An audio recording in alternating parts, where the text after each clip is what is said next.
ఓ యెహోవా, ఓ దేవమా, నువ్వు నాకు ఏ పని కోసం అయితే పంపించావో ఆ పని కోసం ఇప్పుడు నేను వెళ్తున్నాను అనాలి. కానీ ఏమన్నారు? నీవు నాకు అప్పగించిన పనిని సంపూర్ణంగా చేసేసాను. ఏమిటి ఆ పని? యేసువారికి దేవుడిచ్చిన పని ఏమిటి?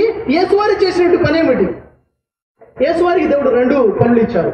పురాణ గ్రంథంలో సూర సఫ్ 61వ అధ్యాయము 6వ వాక్యంలో చూసినట్లయితే, وَإِذْ قَالَ عِيسَى ابْنُ مَرْيَمَ يَا بَنِي إِسْرَائِيلَ إِنِّي رَسُولُ اللَّهِ إِلَيْكُمْ مُصَدِّقًا لِمَا بَيْنَ يَدَيَّ مِنَ التَّوْرَاةِ وَمُبَشِّرًا بِرَسُولٍ يَأْتِي مِن بَعْدِي اسْمُهُ أَحْمَدُ. ఓ ప్రవక్త, యేసు మర్యం కుమారుడైన ఈసా అనే మాటలు జ్ఞాపకం తెచ్చుకో. ఏమన్నారు? ఓ ఇశ్రాయేలు వంశీయులారా, నేను మీ వద్దకు పంపబడిన అల్లా యొక్క దేవుని యొక్క సందేశారుణ్ణి అని చెప్పి అంటున్నారు. నేను నాకు పూర్వం వచ్చినట్టు తౌరాత గ్రంథాన్ని ధ్రువపరచడానికి వచ్చాను. నాకు ముందు వచ్చినట్టు ధర్మశాస్త్రాన్ని ధ్రువపరచడానికి, మోషేకి ఇవ్వబడిన తౌరాత గ్రంథాన్ని ధ్రువపరచడానికి వచ్చాను. మొదటి పని. రెండో విషయం ఏమిటి? వముబశ్శిర బిరసూలి యాతి మిన్ బాది ఇస్ముహు అహ్మద్. నా తరువాత మరొక అహ్మద్ అనే ప్రవక్త రాబోతున్నారు, ముహమ్మద్ అనే ప్రవక్త రాబోతున్నారు అనే శుభవార్తనివ్వడానికి వచ్చాము. ఒకటి, తౌరాత్ గ్రంథాన్ని ధర్మశాస్త్రాన్ని ధృవపరచడం కోసము. రెండో విషయము, నా తర్వాత ప్రవక్త రాబోతున్నారని శుభవార్త ఇవ్వడం కోసము. ఈ 2 పనుల కోసమే యెహోవా యేసుని భూమి మీద పంపించారు, శిలువ మరణం కోసం కాదు. ఇదే విషయం బైబిల్లో కూడా మనకు కనబడుతుంది. ఈ 2 పనులు యేసువారు చేశారా లేదా అంటే, మత్తయి సువార్త 5వ అధ్యాయము 17వ వాక్యం ప్రకారంగా యేసువారు అన్నారు, ధర్మశాస్త్రమునైనను ప్రవక్తల వచనములనైనను కొట్టివేయటకు నేను రాలేదు, ధర్మశాస్త్రాన్ని నెరవేర్చుటకే నేను వచ్చి తిని. చూడండి, మొదటి పని ధర్మశాస్త్రాన్ని నెరవేర్చడానికి వచ్చారు. రెండో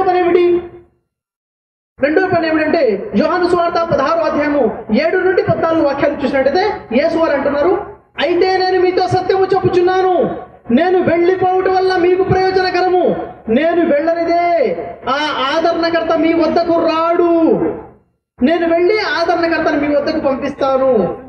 ఆయన వచ్చి నీతిని గూర్చి, న్యాయమును గూర్చి, జీవమును గూర్చి, పాపం గూర్చి మిమ్మల్ని ఒప్పుకొని చేస్తాడు. ఆయన తనంతట తాను ఏమి బోధించక ఏదైతే వింటాడో అదే మీకు బోధించడం జరుగుతుంది. నేను మీకు చెప్పవలసిన విషయాలు అనేకము ఉన్నవి, కానీ మీరు ఇప్పుడు వాటిని విని సహించలేరు. ఆయన వచ్చి మీకు సమస్తము బోధిస్తారు అని ఆయన తర్వాత మరొక ఆదరణకర్త వస్తారన్న విషయము స్పష్టంగా అక్కడ యేసువారు తెలియచేయడం జరిగింది. బైబిల్లో ముహమ్మద్ సల్లల్లాహు అలైహి వసల్లం అని ప్రవక్త ముహమ్మద్ అని గురించి ప్రస్తావన బైబిల్లో ఎక్కడెక్కడ ఉంది? యేసువారు నా తర్వాత మరో ప్రవక్త వస్తారు, నా తర్వాత ముహమ్మద్ అనే ప్రవక్త వస్తారు అని యేసువారు ఎక్కడెక్కడ చెప్పారు అన్న విషయాల గురించి మీరు వివరంగా తెలుసుకోవాలంటే బైబిల్లో ముహమ్మద్ సల్లల్లాహు అలైహి వసల్లం అనే చెడి మీకు అవైలబుల్ ఉంది. ఇది తీసుకొని చూడండి. యేసువారు వచ్చిన పని 2 పనుల కోసము. ఒకటి, ధర్మశాస్త్రాన్ని ధృవపరచడం కోసము, నా తర్వాత ముహమ్మద్ అనే ప్రవక్తని వస్తున్నారని శుభవార్త అందించడం కోసము యేసువారు వచ్చారు. కానీ యేసువారి రాకడికి, శిలువ మరణానికి ఎలాంటి సంబంధము లేదు. ఖురాన్ మరియు బైబిల్ ఏకాభిప్రాయం ప్రకారంగా యేసు శిలువపై చనిపోలేదు, యేసు సజీవంగా పైకి లేపుకోబడ్డారు.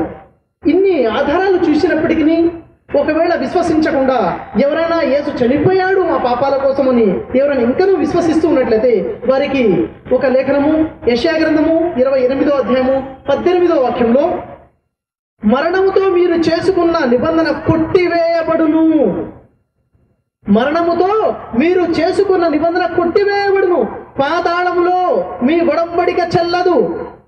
పాతాళంలో మరణానంతరము మీరు చేసుకున్న ఒడంబడిక ఏంటి?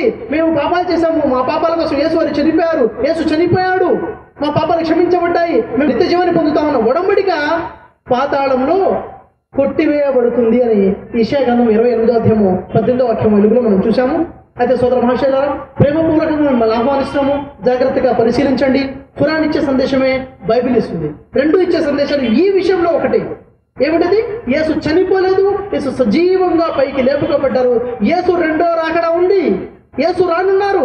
యేసు వారి కోసము కేవలం క్రైస్తవులే కాదు, ముస్లింల మేము ఎదురు చూస్తున్నాం యేసు వారు వస్తారని. కానీ యేసు చనిపోలేదు, సజీవంగా పైకి వెళ్ళారు. అయితే పూర్తి క్రిస్టియానిటీ అనేది యేసు శిలువ మరణం అనే ఏకైక విషయంపై ఆధారపడి ఉంది. కాబట్టి అతి ప్రధానమైన విషయము మరి యేసు చనిపోలేదన్న విషయం ఇక్కడ మనకి బయలుపడుతుంది. ఈ లేఖనాలు మీరు జాగ్రత్తగా పరిశీలించండి, ఆలోచించండి. నా యొక్క ప్రసంగాన్ని ఖురాన్ గ్రంథంలోని సూరా నిసా 4వ అధ్యాయము 157, 158 వాక్యాల యొక్క అనువాదాన్ని మీకు వినిపించుకుంటూ నేను నా ప్రసంగాన్ని ముగిస్తాను. యూదులు అంటున్నారు, మేము మర్యం కుమారుడైన ఈసా అనే దైవ ప్రవక్తని చంపాము అని.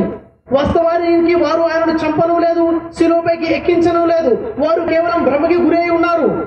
వారిలో భేదాభిప్రాయాలు వ్యక్తం చేసేవారు కూడాను సందేహానికి లోనై ఉన్నారు. వాస్తవానికి వారికి ఈ విషయంలో ఏ విషయమూ తెలియదు. వారు కేవలం ఊహలనే అనుసరిస్తున్నారు. వారు వాస్తవానికి యేసును చంపలేదు, దేవుడి పైకి సజీవముగా లేపుకున్నాడు. దేవుడు అద్భుత శక్తి సంపన్నుడు, అత్యంత మహా వివేకవంతుడు. వాఖిరు దఅవానా అల్హమ్దులిల్లాహి రబ్బిల్ ఆలమీన్. అస్సలాము అలైకుం వరహ్మతుల్లాహి వబరకాతుహు. జజాకల్లాహు ఖైర్.